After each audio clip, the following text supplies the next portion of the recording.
wabarakatuh.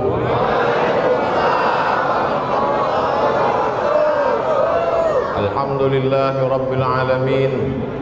Wassalatu wassalamu ala ashrafil khalqi ajma'in.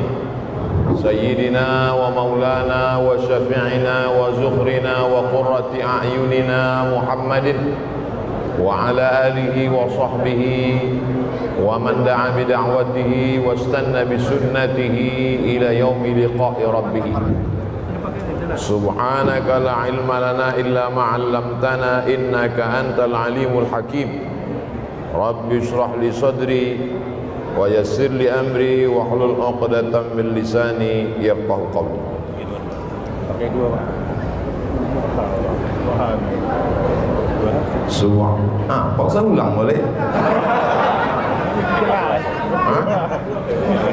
Ke atas, Pak. Waktu Nabi Muhammad sallallahu alaihi wasallam bertahanus 3 kali, umur 38, umur 39, umur 40. Umur 38 tak ada wahyu turun. Umur 39 tak ada Jibril datang. Umur 40 turunlah makhluk yang memeluk dia. Hatta balaghanil juhdu, sampai aku merasa berat, sesak bernapas. Makhluk itu menyuruh aku membaca, Iqra. Aku jawab, ma ana biqari, aku tak pandai membaca. Akhirnya dia yang membacakan, Iqra bismi rabbikal ladzi khalaq, khalaqal insana min 'alaqin, Iqra wa rabbukal akramul ladzi 'allama bil qalam, 'allamal insana ma lam. Setelah Nabi menerima wahyu itu, Nabi tetap di atas Jabal Nur atau turun ke bawah?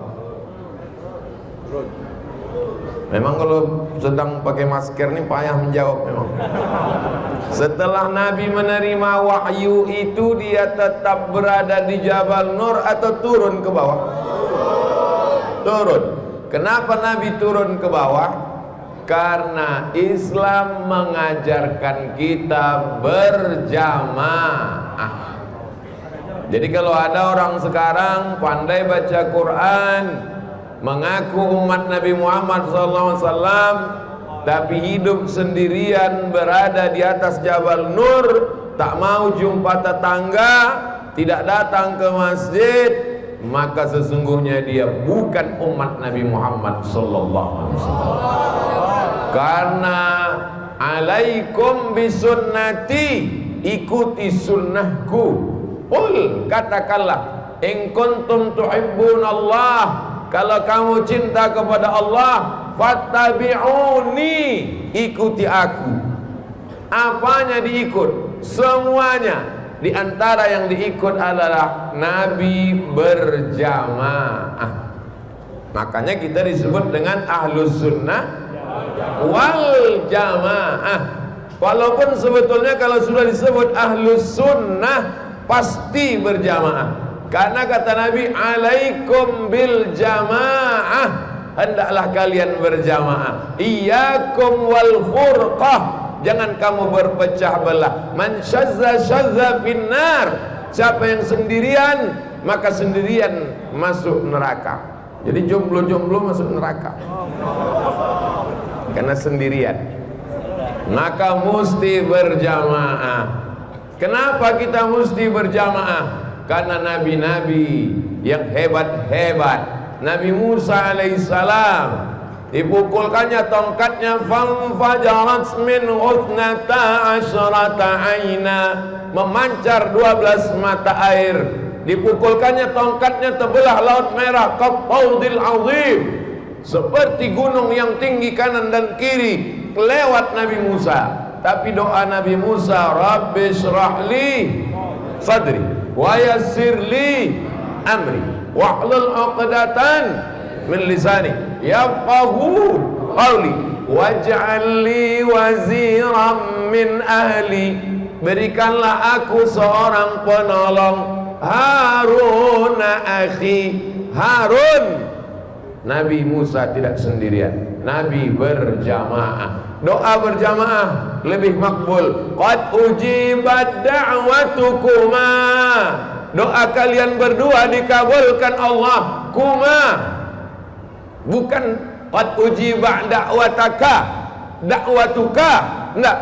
Qad ujibat da'watukuma, doa kalian berdua dikabulkan Allah. Yang berdoa Nabi Musa, yang mengaminkan Nabi Harun alaihi salam.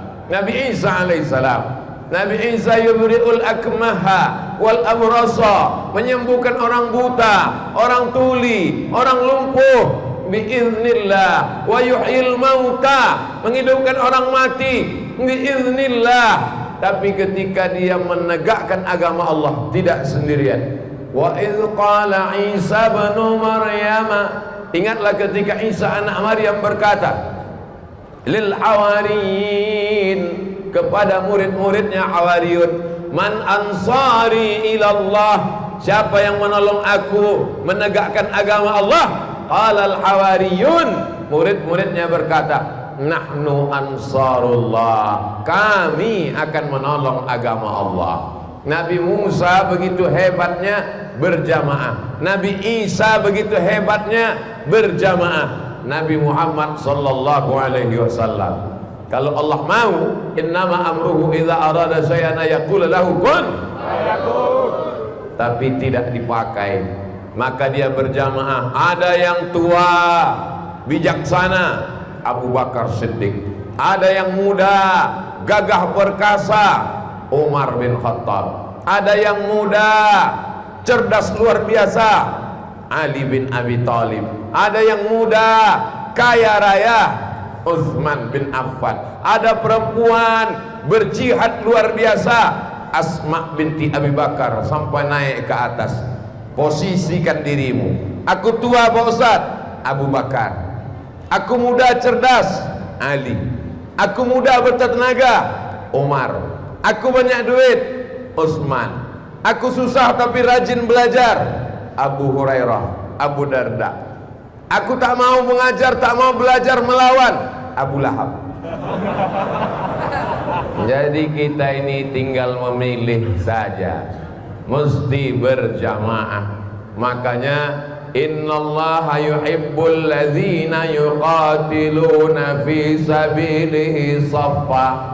Allah suka menengok orang berjihad menolong agamanya berjamaah seperti dalam shaf, barisan.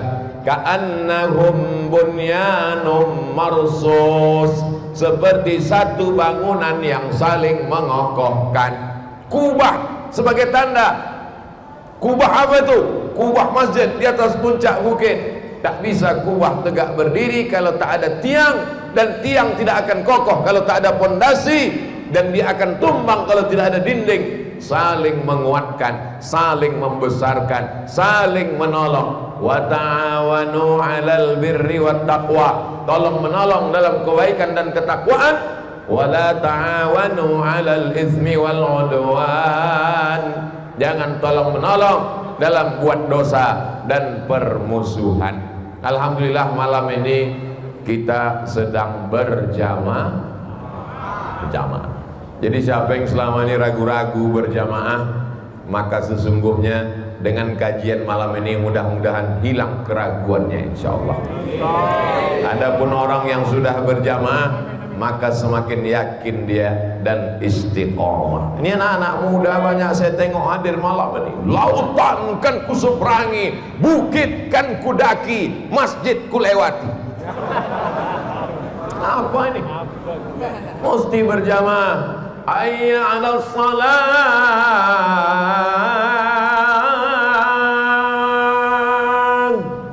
Di situ azan maghrib berkumandang, di situ pula lah dia di tanah lapang gol.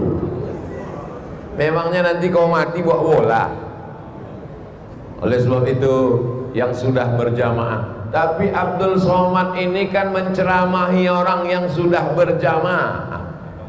Orang sudah datang ke masjid, sudah mandi, sudah lembut hatinya, sudah pakai topi putih, sudah pakai peci putih, datang ke masjid, sudah sholat, barulah datang Abdul Somad menceramahinya. Siapa yang menceramahi tukang-tukang yang belum sholat ke masjid, pukul lempung lempang tong tang. Siapa yang menceramahi orang di terminal tak tahu maghrib, zuhur, asar, isya? Siapa yang menceramahi orang di diskotik? Ada saudara-saudara kita yang diejek-ejek orang. Siapa itu? Jamaah KUPJ. Apa itu? Kelompok Ustadz Panjang Janggui. Siapa itu? Jamaah kompor, karena dia pergi membawa kompor. Siapa itu? Jamaah tabligh, karena dia menyampaikan. Tabligh artinya menyampaikan. Ini nama orang lain yang menyebut. Yang sebetulnya ini adalah jamaah sunnah, karena dia mengajarkan sunnah Rasulullah sallallahu alaihi. Kalau saya bersembunyi di dalam gua, kalau saya bersembunyi di dalam kamar, kalau saya menyendiri di rumah, sementara orang lain berbuat maksiat, minum khamar, meninggalkan masjid, menyembah berhala, kemusyrikan, apakah kau pikir akan selamat dari azab Allah? La ta'murunna bil ma'ruf, ajak orang berbuat baik, wala tanhaunna 'anil munkar, larang orang berbuat mungkar. Mesti sampaikan ke orang lain. Kalau ada tetangga kita yang masih kedukun, ada tetangga kita kaya tapi tak pernah kerja, kenapa? Dia buka ternak. Ternak apa? Ternak tuyul. Yang salah tuh dia atau kita? Kita yang salah. Kenapa tak pernah mendatangi dia? Kenapa tak pernah mengetuk pintu rumahnya? Kenapa tak pernah menyampaikan dakwah kepada dia? Kita akan dituntut di hadapan Allah. La tus'alunna yauma idzin 'anil na'im. Semua nikmat akan ditanya. Di antara ujung rambut sampai ke ujung kaki, mana nikmat yang paling ringan? Menggerakkan anak lidah. Bercakap, tapi tak pernah lidah dipakai untuk mengajak orang sholat. Tak pernah lidah dipakai untuk mengatakan ini khamar. Tak pernah dipakai lidah untuk mengatakan ini zina. Perbuatan kau ini haram. Apalagi zaman sekarang, kalau diajak orang, ayo ke masjid yuk, urus saja surgamu, nerakaku biar aku yang urus. Jangan urus privasi saya, ini pribadi saya.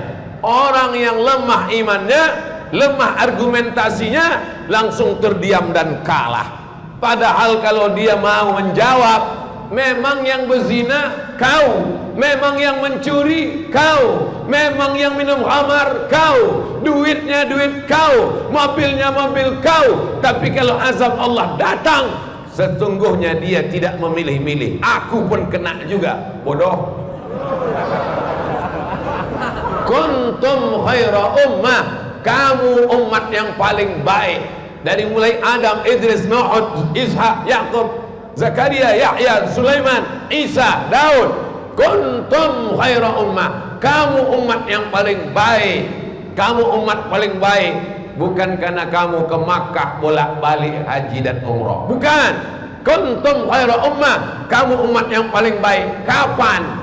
Ta'muruna bil ma'ruf, ajak orang taubat, ajak orang hijrah, ajak orang ke masjid, ajak orang melaksanakan amalan-amalan Rasulullah sallallahu alaihi.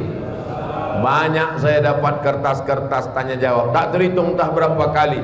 Ustadz, ini di kampung saya sudah masuk aliran sesat. Di mana sesatnya? Tak tahu. Hanya mendengar isu-isu saja. Kalau kau katakan orang bersorban sesat, Nabi Muhammad bersorban. Kalau kau katakan orang berjenggot sesat, Nabi Muhammad berjenggot. Kalau kau katakan orang berjubah sesat, Nabi Muhammad berjubah.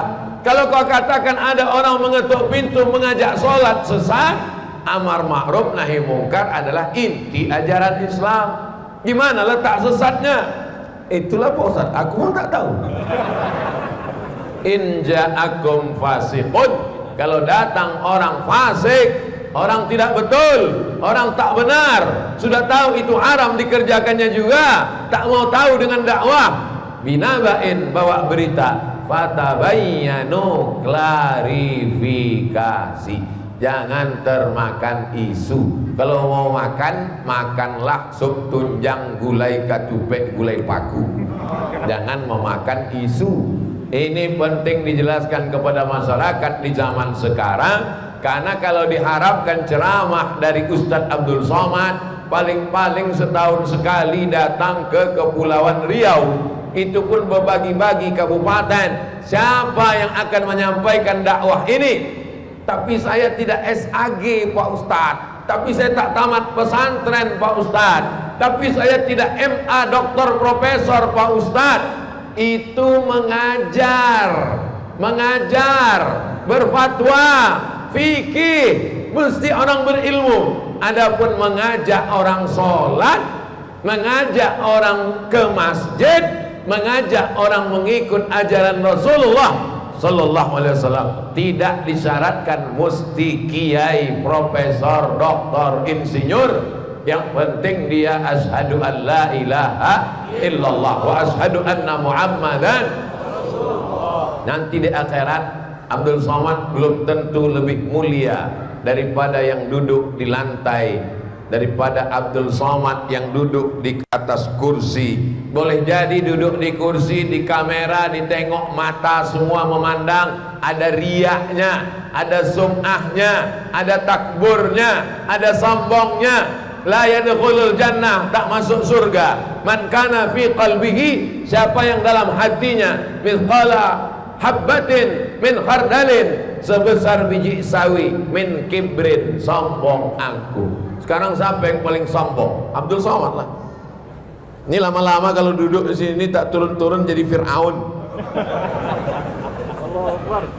Maka ada orang yang tidak profesor, tidak doktor, tidak LC, tidak MA, tapi boleh jadi dia sudah dapat nikmat lebih baik daripada dunia dan seisinya. Bukan kata saya, ayyahdiyallahu bika rajulan wahidan, satu orang dapat hidayah kepadamu, khairum min umurin na'am, lebih baik daripada kau memiliki seekor unta yang merah. Zaman Nabi kendaraan termahal unta, di antara unta yang paling mahal unta merah. Kalau sekarang mungkin mobil sport yang harganya 8 miliar pintunya satu. Ternyata mobil ini makin sedikit pintunya makin mahal. Ada yang tak berpintu sama sekali. Itu namanya truk. Ada orang lebih, dunia ini tak ada apa-apanya bagi dia. Khairum minad dunya, dalam satu riwayat, khairum minad dunya wa ma fiha, lebih baik daripada dunia dan seisinya. Siapa itu? Orang yang menyampaikan dakwah, yang sebelumnya mabuk, minum khamar, berjudi, berzina, tak tahu kebaikan, tak tahu kebenaran, hantam saja, bantai saja, riba, sudi, hantam kromo. Tapi setelah diajarkan kepada dia, nanti kita akan mati, setelah mati semuanya akan tinggal, ditiupkan sangkakala, kita akan bangkit sekali lagi, dan kita akan mempertanggungjawabkan semuanya di hadapan Allah. Inna sam'a, pendengaran, wal basar, penglihatan, wal fuad, hati dan pikiran, kullu ulaika kana anhu mas'ula. Tak tahu entah dari lisan yang mana, entah dari lidah yang mana, entah dari mulut yang mana, pesan dakwah itu masuk ke dalam hati manusia. Ceramah di TV sudah dia dengar, tak masuk. Ceramah dari YouTube sudah dia dengar, tak masuk. Karena dia ingin mendengar ucapan bukan dari penceramah, dari tetangganya, dari suami, dari istri, dari anak, dari ipar, dari datuk, dari cucu, dari keponakan. Bukan dari tausiah, bukan dari tabligh akbar, bukan dari khutbah menggelegar hari Jumat, tapi dari ngobrol-ngobrol singkat. Sedang duduk-duduk, kau masih mabuk? Iyalah, tak kau tengok mataku merah. Kau masih minum khamar? Iya. Kalau tak minum, tak lapang dunia ini rasanya. Tapi nanti kita akan mati menghadap Allah. Apa yang akan kita bawa? Kalimatnya singkat, apa yang akan kita bawa? Tapi karena diucapkan dari hati, masuknya juga ke hati. Akhirnya pas mau tidur malam, terngiang-ngiang di telinganya. Apa yang akan kita bawa? Apa yang akan kita bawa? Apa yang kita bawa? Dia pejamkan mata, tertidur dia, terdengar suara. apa yang akan kita bawa? Akhirnya dia ke masjid. Dia ke masjid, ceramah Abdul Somad. Lalu kemudian protokol mengatakan, beginilah cintanya jamaah kepada Ustadz Abdul Somad. Ustadz Abdul Somad pun mengembanglah lubang hidungnya, hampir sebesar terowongan Mina, karena dianggapnya orang ke masjid karena hidayah dari dia.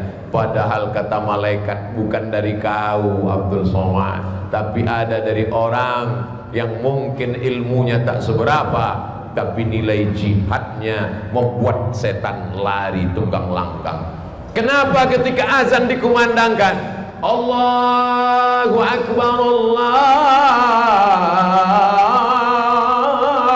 Akbar, apa dalam hadis, mendengar azan berkumandang, setan lari, wa alaiha duratun, sampai terkentut-kentut. Kenapa setan lari terkentut mendengar azan? Karena azan adalah panggilan berjamaah. Mendengar panggilan berjamaah. Nabi Muhammad SAW Isra Mi'raj, subhanalladzi asra bi'abdihi lailan minal masjidil haram ilal masjidil aqsa. Dari Masjidil Haram ke Masjidil Aqsa, naik ke Sidratul Muntaha, tak sampai 1 malam. Tapi hijrah dari kota Makkah ke kota Madinah 8 hari 8 malam. Mesti ditemani oleh Abu Bakar di atas Jabal Zur. Makanan mesti dikirim oleh Asma, berita mesti dikirim oleh Abdullah, di bawah mesti dikawal oleh Amir bin Fuhairah, jalan mesti ditunjukkan oleh seorang penunjuk jalan. Apa maknanya ini? Mesti berjamaah.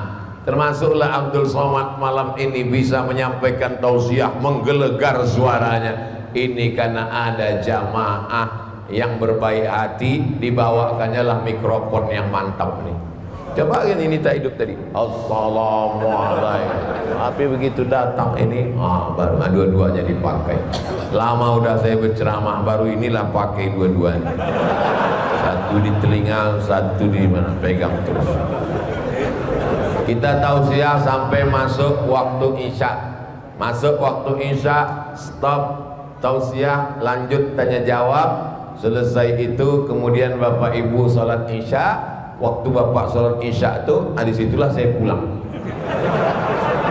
Loh, Ustaz kan cerita tentang berjamaah. Pas kami berjamaah, kenapa Ustaz hilang? Aku udah jamaah takdim. Ini ku jelaskan perlu supaya jangan sampai ada fitnah di antara kita. Nanti pulang nengok dari atas, mana Ustaz Somad tadi, mana? Tak ada. Baru aja cerita jamaah, dia pun tak berjamaah. Udah tadi jamaah duluan. Ini perlu dijelaskan, karena di internet itu tidak semuanya ngasihkan ini, banyak juga ngasih. Siapa itu? Setan.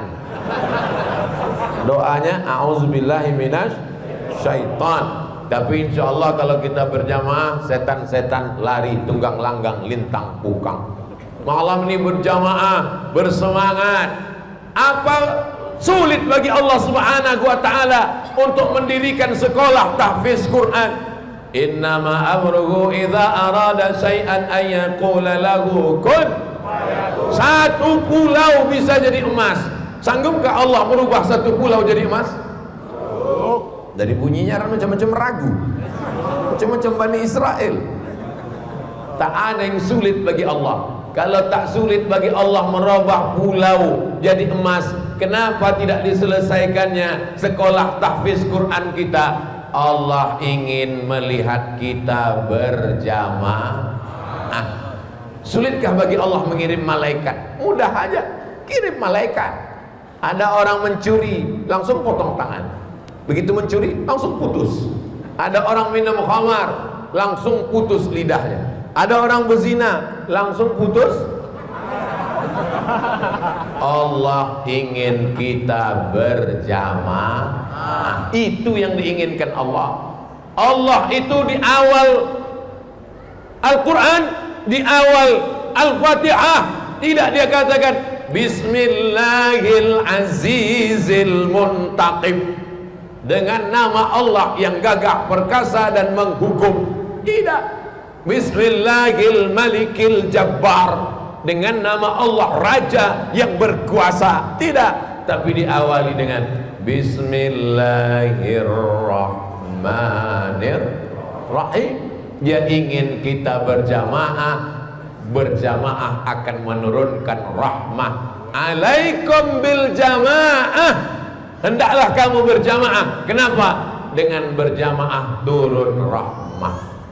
Majtama'a qaumun fi baitin min buyutillah, sekelompok orang berjamaah berkumpul di rumah Allah, yatsluna kitab Allah, tak ada dibahasnya lain, yang dibacakannya ayat-ayat Allah, sabda-sabda Rasulullah, hadis-hadis sallallahu alaihi wasallam. Nazalat alaihimus sakinah, turun ketenangan ke dalam hati mereka. Makanya kalau ada jamaah tertidur, saya tak pernah marah. Itu menunjukkan bahwa hatinya tenang. Kenapa kau tertidur? Masuk ceramah Ustaz Somad itu ke hati. Nazalat alaihimus sakinah, turun ketenangan. Ghasyiyat bihimur rahmah, mereka diliputi rahmat Allah. Haffat bihimul malaika, kita ini sekarang sedang dikelilingi oleh para malaikat. Wa dzakarahumullahu fi man indah, mereka dibanggakan Allah Ta'ala kepada para malaikat. Besok subuh malaikat penjaga malam ganti-gantian dengan malaikat penjaga siang. Jadi malaikat itu sip-sipan juga dia.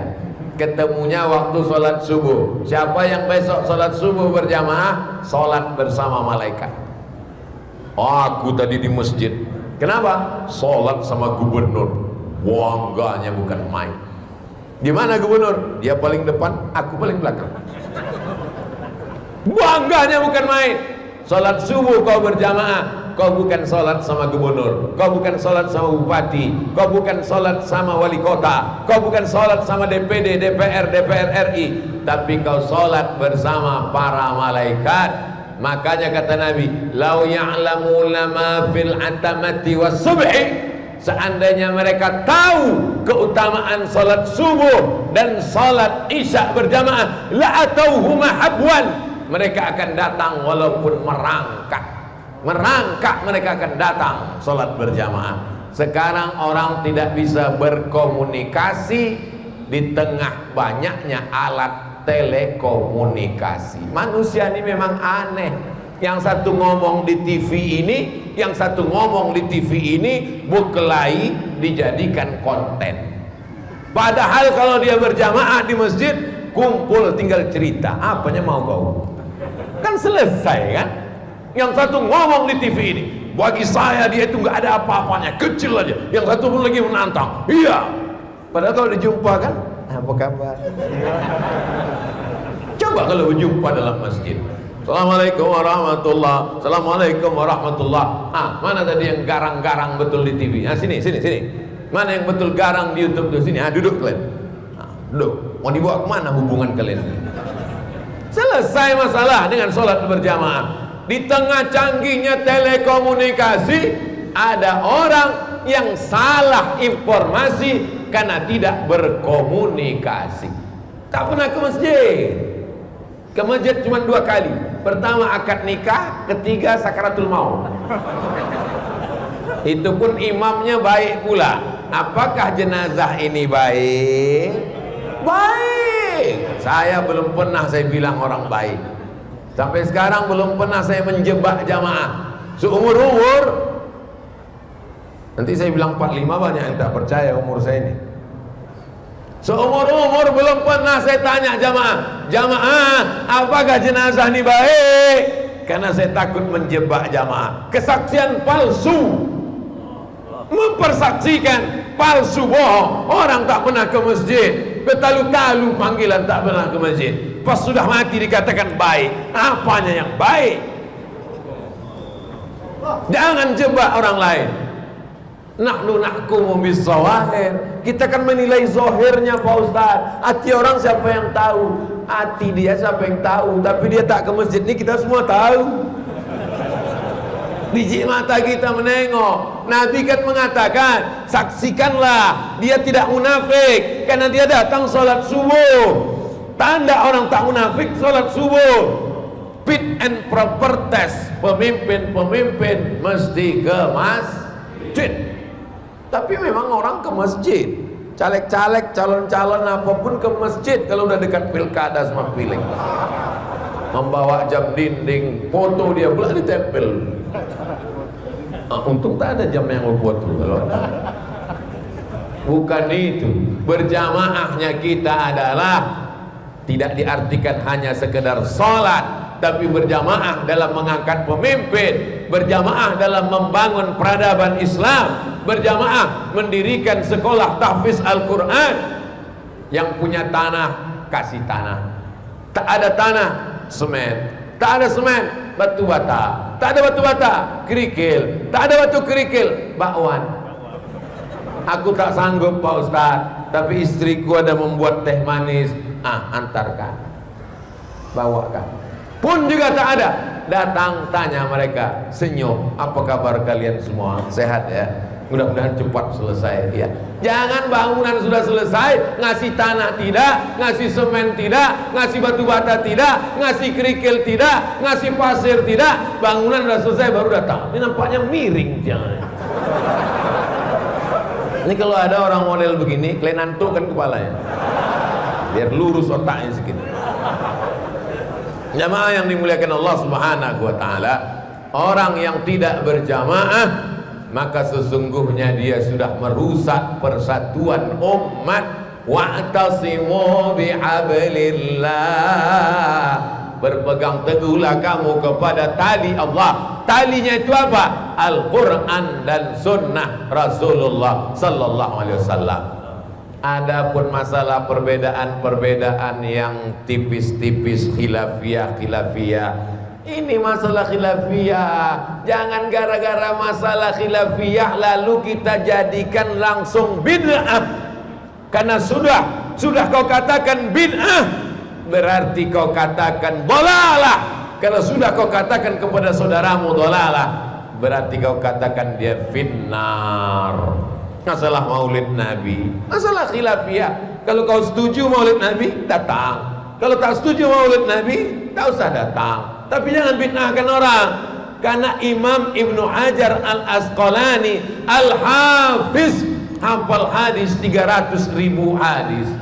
Sahih Bukhari di syarahnya, dia setuju dengan maulid. Imam Al-Hafiz Jalaluddin As-Suyuti hafal 200.000 hadis, 500 kitabnya, dia setuju dengan maulid dalam kitab Al-Hawi Al-Fatawi. Sementara kau hafal satu hadis itu pun pakai bahasa Indonesia, nengok laptop. Itu pun tak pula dari kau langsung baca kitab Kutubus Sittah, dari gurumu pun juga nengok laptop juga. Bagaimana kau bisa menyalahkan orang? Saya berbeda pendapat dengan dia, ini khilafiyah, tapi tidak langsung kita katakan bid'ah. Karena kalau sudah bid'ah, dolalah. Kalau sudah dolalah, finnar. Sunyi sekali surga itu. Masa cuma masuk surga bertiga? Dia, bininya, mertuanya. Begitu banyaknya orang. Saya terus terang, kalau masuk surga lah saya sendirian. Saya tanya, yang lain mana ya Allah? Orang beriman, umat Muhammad SAW, ketika dia masuk surga, dia akan bertanya, di mana saudaraku? Tidak enak surga itu bagi dia kalau tidak bersama dengan saudaranya. Karena Nabi mengatakan, almar'u ma'aman ahab, orang akan bersama dengan dia cintai. Nggak ada lo, nggak rame guys. Tidak sedap nikmat Allah ini kalau tidak bersama. Orang nonton bola mana enak sendirian? TV satu, kursi satu, nonton sendirian. Macam orang bodoh. Tapi kalau ramai-ramai, tendangannya biasa, teriaknya yang luar biasa. Kebersamaan, hidup berjamaah. Alhamdulillah kita di Tanjung Pinang. Tanjung Pinang masih berjamaah. Tak semuanya bisa duduk, berdiri pun dia tetap berjamaah. Masya Allah. Berdiri, tak apa-apa. Di atas lagi melimpah ruah. Ini nampaknya masjid ini sedang krisis ekonomi, lampu mati. Membangun tahfiz Quran lagi. Masya Allah, tabarakallah, kipas anginnya banyak, tapi panasnya minta ampun. Karena manusia ini penuh.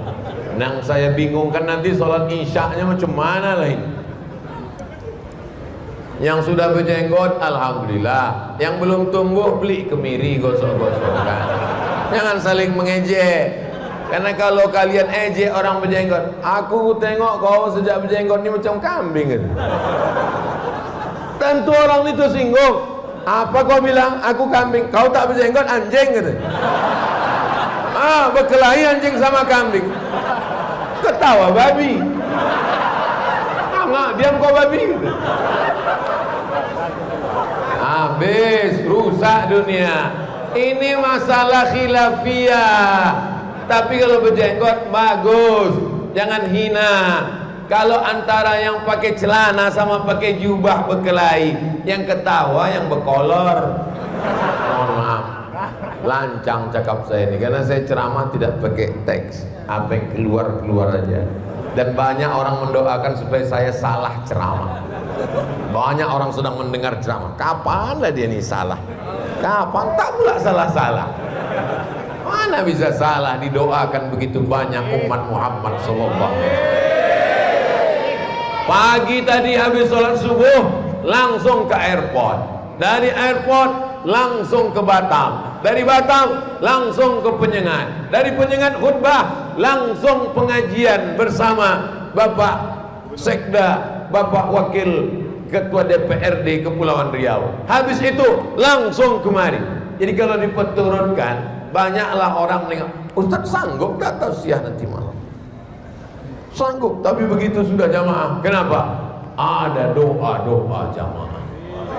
Al-arwah, ruh manusia, junudun mujannada. Dia seperti bala tentara. Bala tentara itu kalau dia semakin ramai, semakin berjamaah. Itu mengapa sholat di Masjidil Haram pahalanya lebih banyak daripada masjid biasa. Kenapa? Karena disitulah jamaah yang paling ramai. Orang sholat sendiri berbeda dengan makmumnya dua. Dua berbeda dengan makmumnya tiga. Tiga berbeda dengan makmumnya empat. Makin ramai, makin baik, makin bagus, makin banyak pahala, melimpah ruah. Mudah-mudahan kita istiqomah berjamaah sampai mati. Mana ada orang berjamaah sampai mati Pak Ustaz? Kau waktu mau mati sakratul maut sendirian atau berjamaah? Berjamaah. Mesti datang kawanmu membisikkan ke telinga, la ilaha illallah. Ada yang membisikkan, ada yang dibisikkan. Berdua itu pun sudah disebut dengan jamaah. Nanti kalian anak-anak muda begitu juga datang, nampak ada orang di sini, kalian jumpa. Assalamualaikum Pak Haji. Waalaikumsalam. Apa maksud kau datang kemari? Aku ini ingin berjamaah Pak Haji. Jamaah apa maksudnya? Ya dengan anak gadis Pak Haji. Pakai bahasa. Tapi jangan kalian petantang petenteng sendirian. Bawalah orang-orang tua. Batangnya tempat bersandar, daunnya tempat bernaung, akarnya tempat bersila. Orang tua ini perlu untuk menyegarkan tulang kita. Bawa Pak Haji, bawa Bang Hardi Hud, tokoh masyarakat kita. Jangan kalian bawa saya. Kalau saya kalian bawa, saya yang diterimanya. Jamaah yang dimuliakan Allah Subhanahu wa taala, sampai mati dikubur ke dalam liang lahat pun masih juga berjamaah. Mana pula ada orang dalam liang lahat berjamaah Pak Ustaz? Tuh baca talqin. Di Kepri masih baca talqin orang? Masih? Kalau datang malaikat mungkar nakir kepadamu, bertanya kepadamu, siapa Tuhanmu? Katakan Allah. Siapa nabimu? Katakan Nabi Muhammad sallallahu alaihi wasallam. Siapa kiblatmu? Katakan apa kiblatmu? Katakan Ka'bah, Baitullah. Siapa imammu? Katakan Quran. Siapa saudaramu? Katakan orang beriman. Di tempat saya Pak Ustadz talqinnya bahasa Arab. Man rabbuka, man nabiyuka, ma qiblatuka, man imamuka, man ikhwanuka. Menurut saya bagus talqin ini dibacakan pakai bahasa sekitar daerah. Daerah itu pakai bahasa apa? Kalau daerah itu di Pulau Jawa, pakai bahasa Jawa. Nek teko malaikat mungkar nakir, Tuhanmu sapa? Ya jawab Allah. Nabimu sapa? Kanjeng Nabi Muhammad sallallahu alaihi wasallam. Sesuai dengan bahasa daerah masing-masing. Talqin tidak boleh. Nanti kalau ayah saya mati, jangan ditalqinkan. Siapa yang mentalqinkan, ku pancung kepalanya. Oh, ada orang begitu. Ada orang begitu. Ada. Di Masjid Agung An-Nur dulu ada orang mengamuk. Jangan talqinkan bapak saya. Kalau ada yang mentalqinkan berani, ku pancung kepalanya. Itulah mengapa saya tulis buku 37 masalah populer.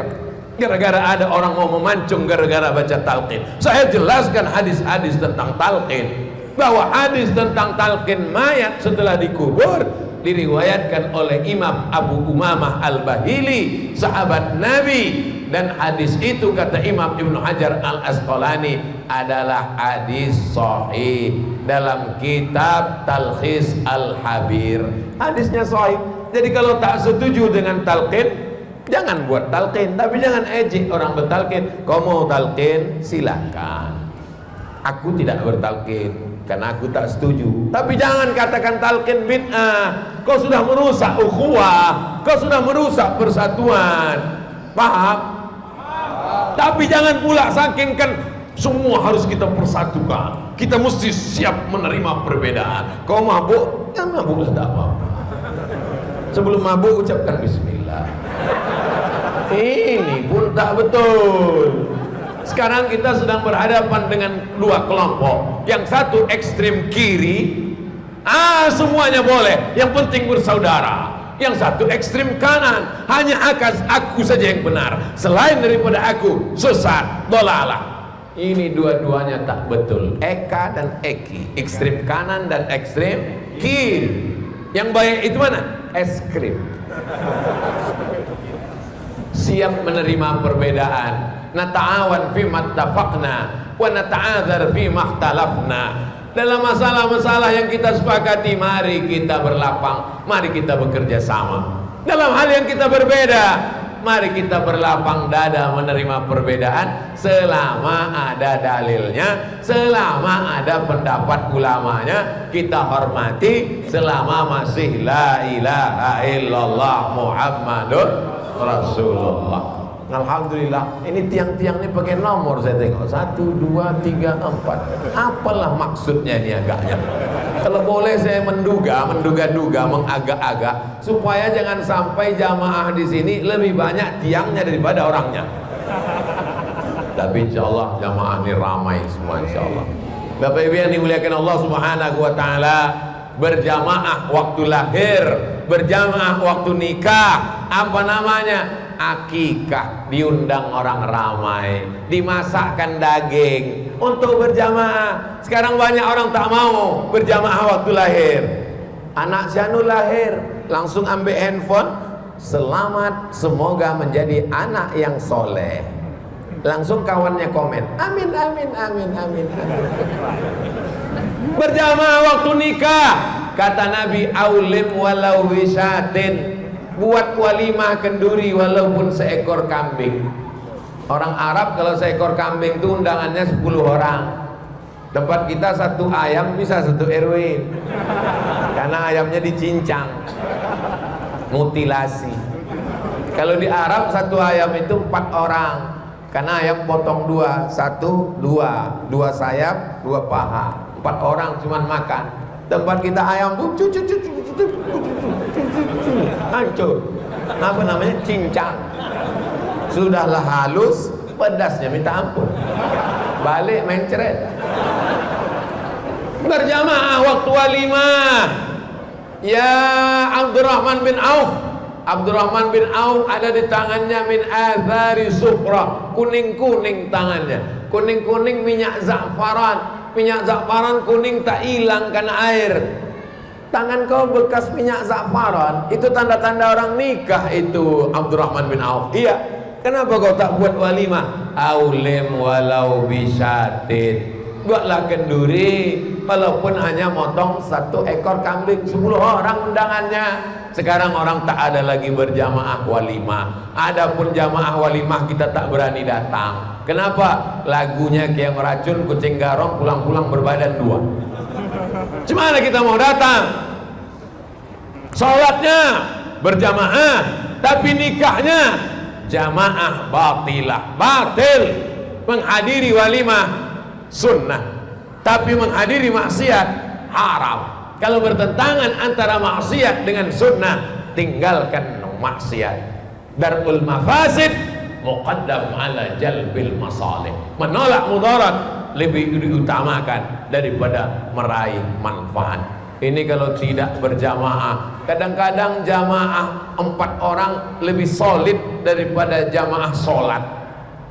Apa maksud Ustaz jamaah 4 orang? Mejanya kecil aja, 4 orang jamaahnya. Tapi ada sakit yang satu, wow, dijenguk mereka. Gimana Beb? Kapan sehat? Dibawakan dokter puskesmas. Ini kita udah seminggu nggak main ini.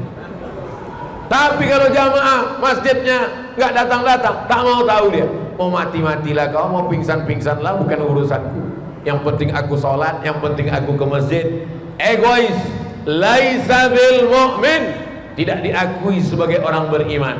Siapa itu? Yabitu sab'anan, tidur dalam keadaan perut kenyang. Wajaruhu ila jabbihi ja'i'un, tetangga di sebelah rumahnya kelaparan. Tak mau tahu dia, tetangga di sebelah rumahnya kelaparan. Yang penting anakku tak apa-apa, yang penting biniku, adapun anak orang lain bukan urusan. Pak Haji, itu anak tetangga Pak Haji dibawa orang naik sepeda motor. Gak apa-apa, biarlah situ. Mau mati-mati dia situ, bukan urusan saya. Nanti kalau saya tegur, saya mengganggu privasi dia, bukan urusan saya. Padahal dalam Islam 40 rumah ke depan, 40 rumah ke belakang, 40 rumah ke kiri, 40 rumah ke kanan. Begitu kata Imam Sufyan Az-Zawri, kita akan diminta tanggung jawab lapar mereka. Zaman dulu kalau kita bertamu 40. Assalamualaikum, waalaikumsalam. Sekarang bertamu kita, assalamualaikum, keluar anjing herdernya. Dulu kalau kita mendengar tengah malam meraung dia, lapar, belum makan, kedengaran suaranya. Zaman sekarang kamarnya berkunci, rumahnya berkunci, pagarnya berkunci, kompleknya berkunci. Mati tak ada yang tahu. Ketahuannya jenazahnya membusuk, masuk berita, barulah ketahuan dia sudah mati. Siapa lu, siapa gua, la salam wala kalam, hidup sendiri, mati sendiri, tak mau tahu. Ini bukan ajaran Islam. Dalam Islam kita berjumpa 5 kali sehari. Subuh, oh masih ada. Zuhur, oh masih ada. Maghrib, assalamualaikum warahmatullah, oh masih ada. Isya, assalamualaikum warahmatullah, oh masih ada. 2 kali tak nampak, datang ke rumah, assalamualaikum, waalaikumsalam. Kau kenapa tak nampak? Aku keluar kota. Oh, kirim-kirimlah di grup, jangan diam-diam aja. Kau kemana rupanya? Ke rumah bini muda. Oh, patutlah. Dulu orang kalau tidak ke masjid sakit, kalau tak ke masjid musafir. Sekarang si Anu kenapa tak ke masjid lagi? Rezekinya udah lancar Pak Ustaz. Begitu rezeki lancar mulai tak ke masjid. Lama-lama tak sholat 5 waktu, lama-lama tidak sholat Jumat, lama-lama datang ke masjid cuman Idul Fitri, Idul Adha, itu pun masbuk pula. Idul Adha datang cuman bawa kupon untuk mengambil daging kurban. Musibah sedang terjadi. La yusikanna ayyab'atsallahu alaikum iqaban. Kalau kalian meninggalkan jamaah, dikhawatirkan akan datang hukuman. Ketika hukuman datang, summa tad'u lahu, kamu berdoa, fala yustajabu lakum, doa kamu tak dikabulkan Allah Subhanahu wa taala. Ada penggalangan dana. Penggalangan dana. Judul lagu kita Ya Dana Ya Dana. Mana kotaknya untuk berjamaah? Keluarkan kotak. Ma'akal dafa'afnaita.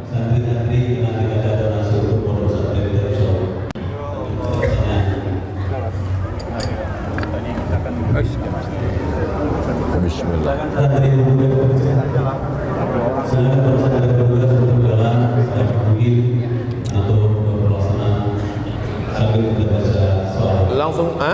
Langsung jawab. Tak jalan kotak, ayo kotak. Sallallahu ala Muhammad, sallallahu alaihi wasallam, sallallahu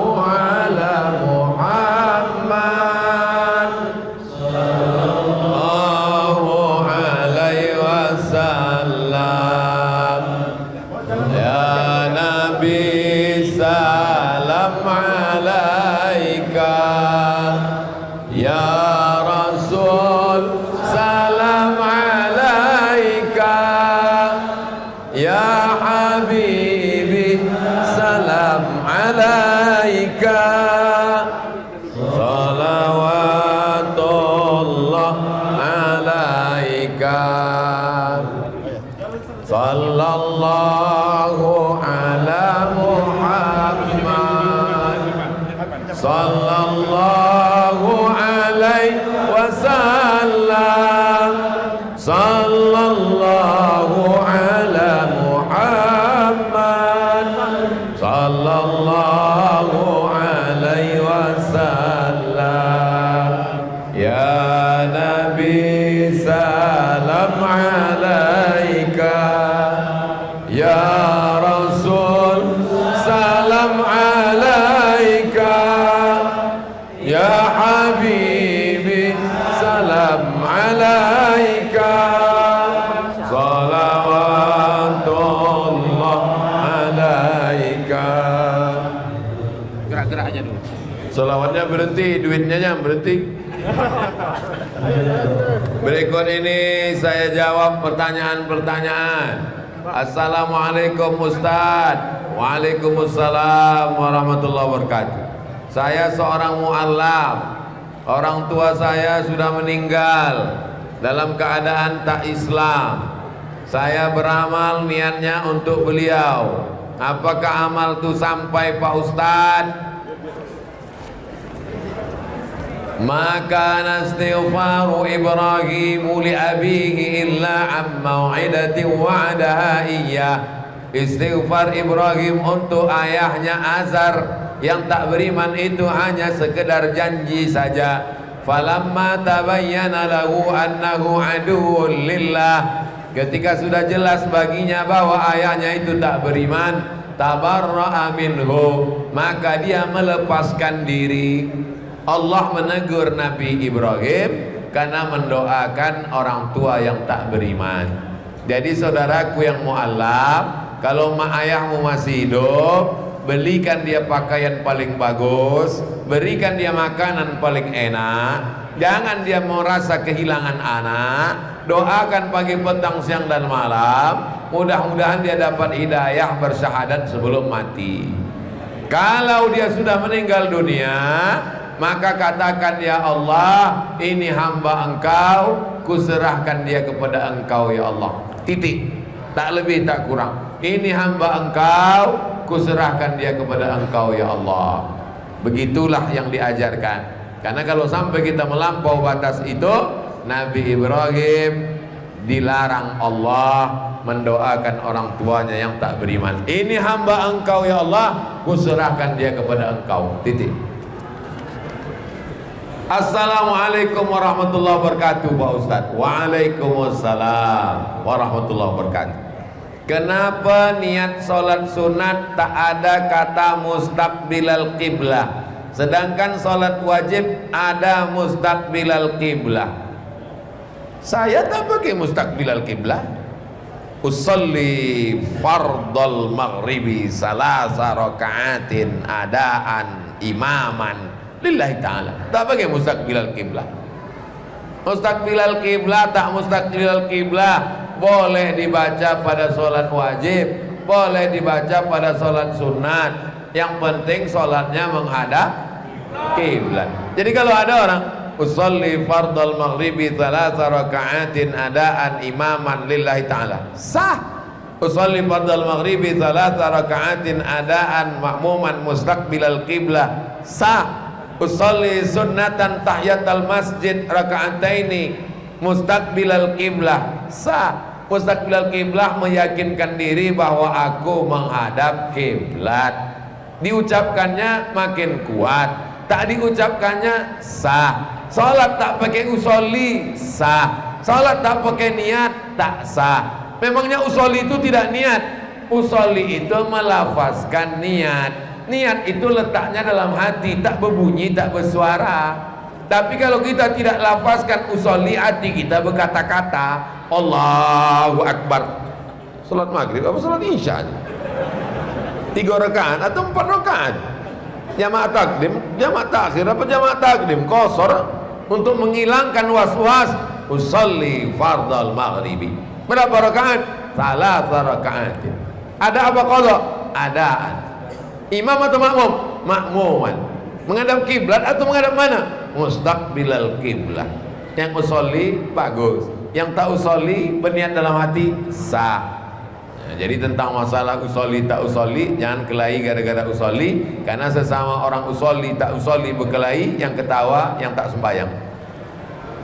Dua, apa makna manfaat orang menulis wafak nama-nama penghuni gua Al-Kahfi di rumahnya? Ya ayyuhalladzina amanu taqullah, hai orang-orang beriman, takutlah kamu kepada Allah. Wa kunu ma'as-shadiqin, hendaklah kamu bersama orang yang benar. Tidak cukup hanya takwa kepada Allah. Ya ayyuhalladzina amanu taqullah, baca ujungnya wa kunu ma'as-shadiqin, hendaklah kamu bersama orang yang benar.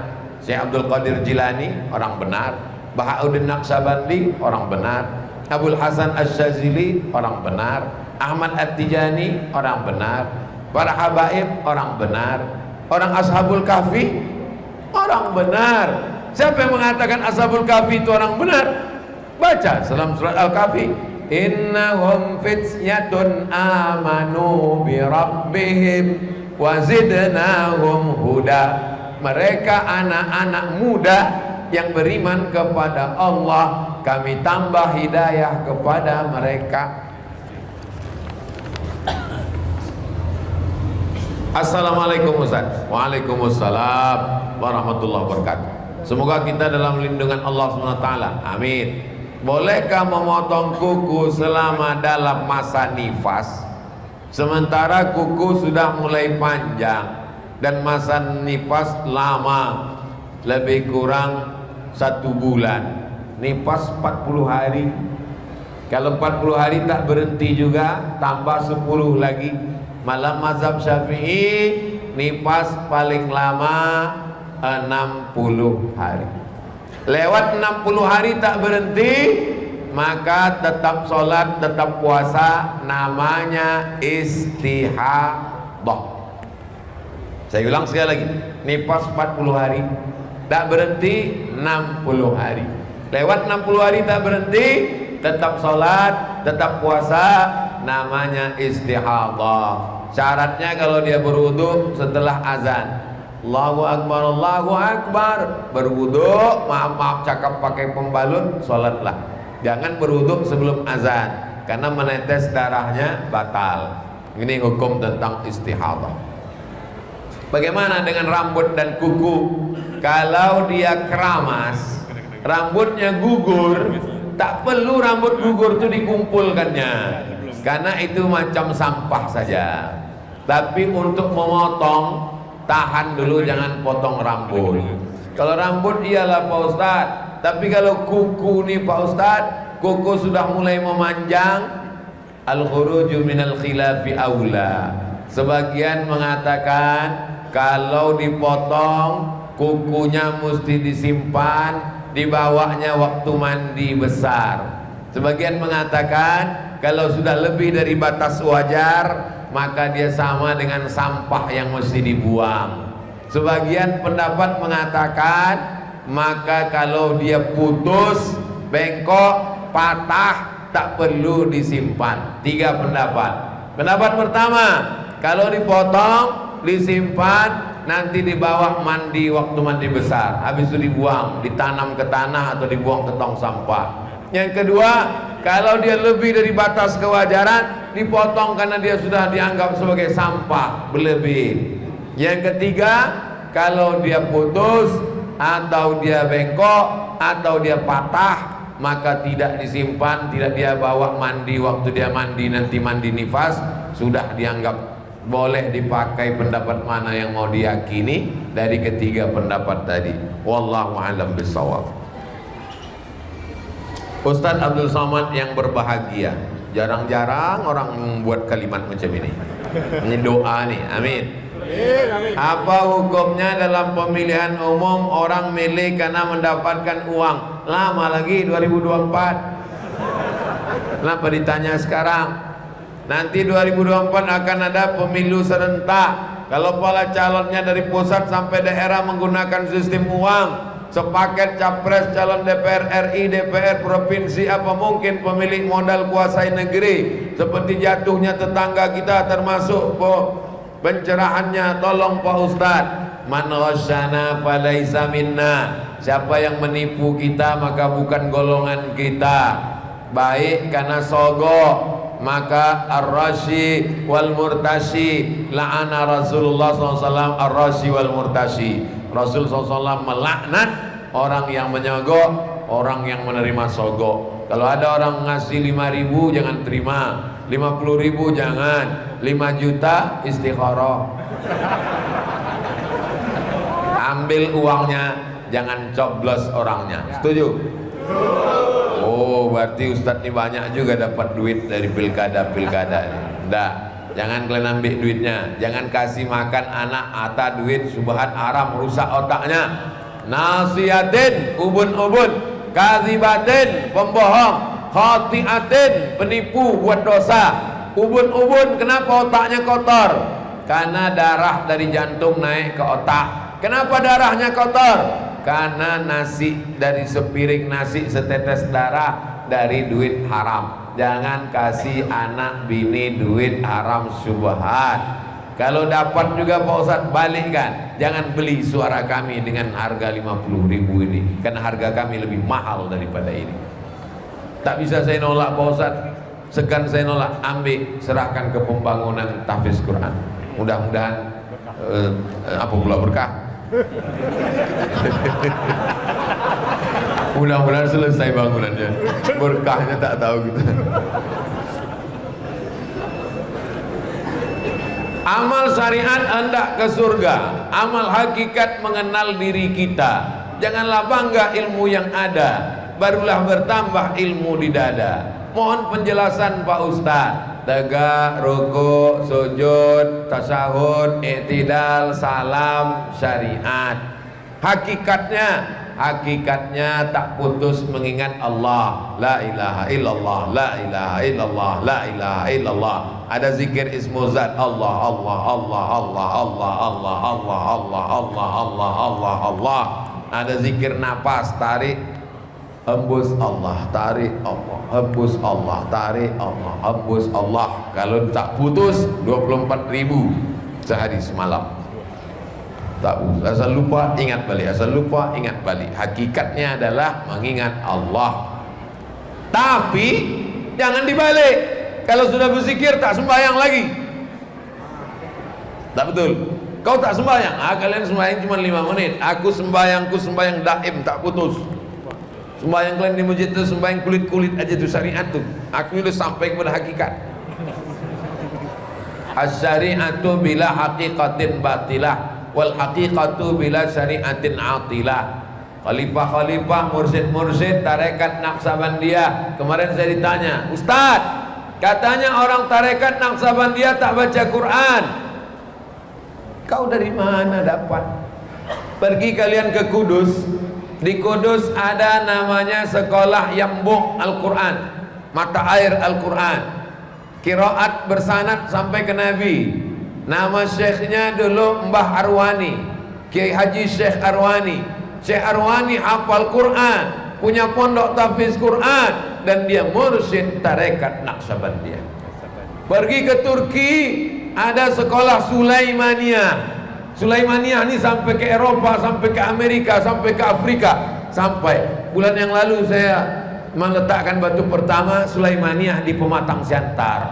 Hafal Quran, namanya Syekh Sulaiman Helmi Tunuhan dari Turki. Hafal Quran, ahli qiraat, mursyid tarekat Naqsabandiyah, salat berjamaah. Tapi di kampung kami ada orang tarekat tak salat dan tidak pula baca Quran, berarti dia bukan orang Naqsabandiyah. Orang mana? Orang kampung kau lah.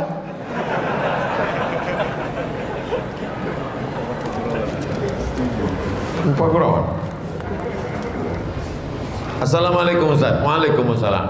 Pak Ustadz, saya mau nanya, ada tak riwayat menyatakan Fir'aun pernah pakai serban?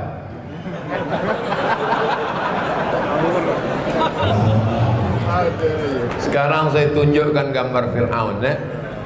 Kalian yang punya handphone bisa buka www.google.com. Tulis itu Fir'aun pakai huruf Arab, Fa, Ra, Ain, Waw, Nun. Yang belum bisa tulis Arab berarti handphonenya belum hijrah.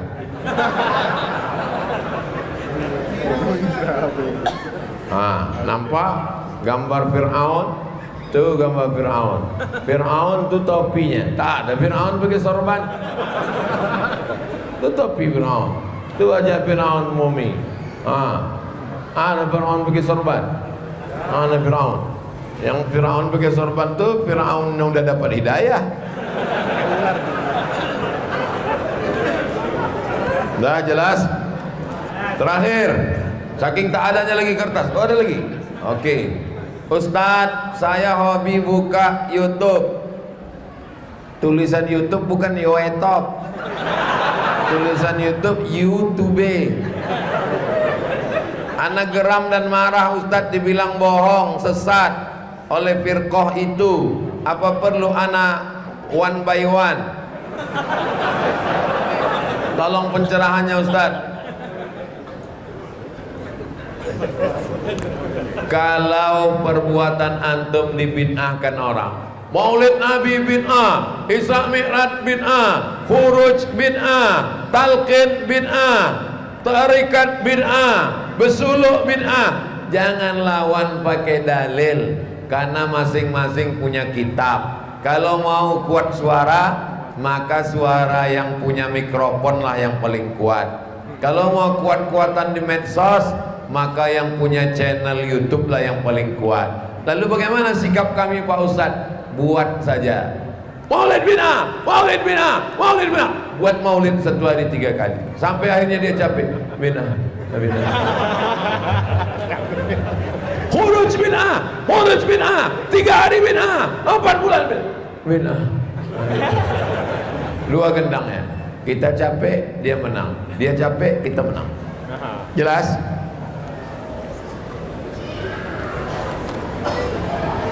Saya ingin bertanya Ustadz, kalau 2 orang tetangga dekat saling memusuhi, yang satu merasa tak pernah buat salah, maka tak perlu minta maaf, membiarkan berlarut-larut sebab yang satunya selalu menyebarkan aib.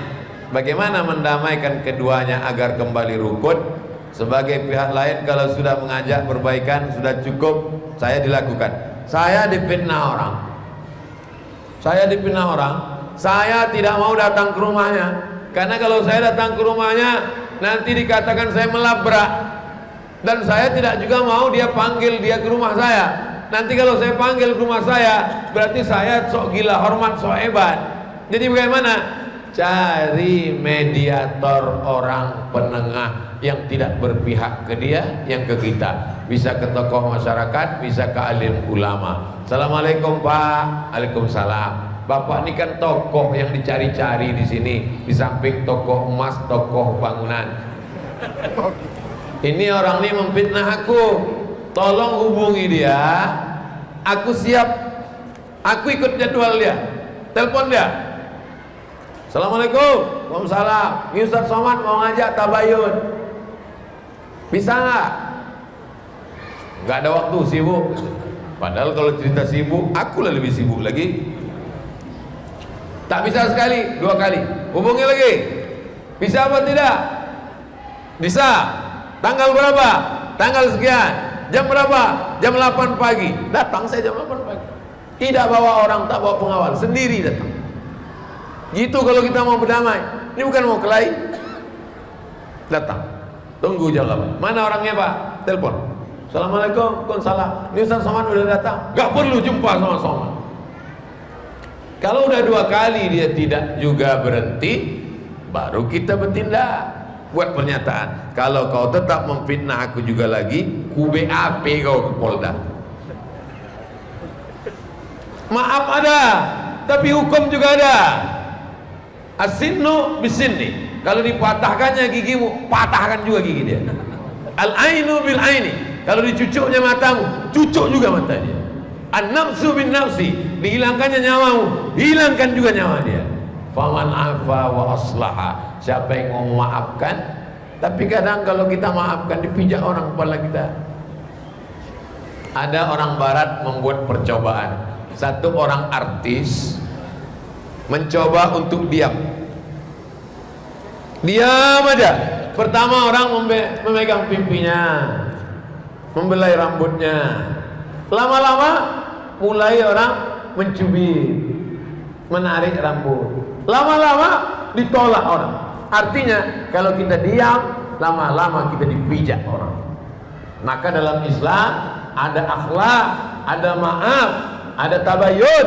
Tapi juga dalam Islam ada hukum, ada halal, ada haram, ada wajib, ada sunat, ada hukum hudud, ada hukum takzir, ada hukum qisas. Belajar fikih. Nah, ini penting supaya kita tidak diinjak-injak orang kehormatan kita. Perbuatan yang paling baik adalah antuslihu bainal akhawain, mendamaikan dua orang saudara. Innamal mu'minuna ikhwah fa aslihu baina akhawaikum. Sesungguhnya orang beriman itu bersaudara, damaikanlah di antara saudaramu yang berkelahi. Itu tadi langkah-langkahnya yang seperti sudah saya sampaikan.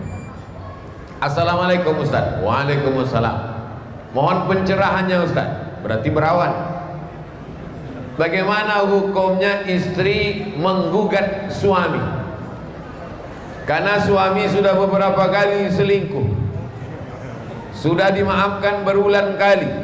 Suami tak juga pernah menyesal dan tak pernah minta maaf. Berarti ini layang-layang putus. Nasibnya macam Kinan. Perempuan kalau sampai dia minta cerai, bergoncang tiang aras. Laki tadi baik, pergi ke masjid, pakai sorban, berjenggot, pakai jubah. Ceraikan aku bang. Gaya kau jadul, nggak modis, ketinggalan zaman, bergoncang tiang aras. Tapi kalau laki-laki tadi mabuk, sakau, selingkuh, jelek, hitam, hidup pula lagi. Sudah dikasih nasihat tak juga berubah. Kalau diadukannya ke pengadilan, digugatnya, jangankan tiang aras, tiang listrik pun tak bergoncang. Cepat-cepat lepaskan dari ikatan si Fir'aun satu ini. Tak ada gunanya. Hidup singkat, tapi prosesnya panjang. Jangan langsung begitu. Panggil dulu wali. Siapa wali ibu? Siapa wali kalian perempuan?